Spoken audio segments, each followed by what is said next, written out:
G'day guys, it's Paul Hogan from Supertech Electronics, and today we're going to show you how to remove an Audi A4 sound system. Now, the tools you'll need is these two guys here. They're readily available online. If you don't have any, give us a call. We can always sell you a set. Okay, so you'll also need a cloth. We're going to drape that over the gear stick, and you're going to have to move the gear stick back to get it out of the way.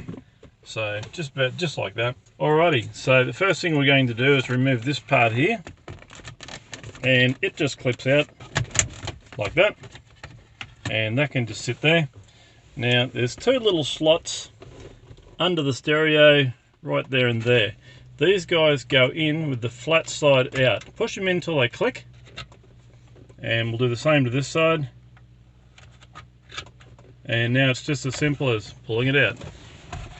Okay, now there will be some electrical connections on the back you'll need to remove.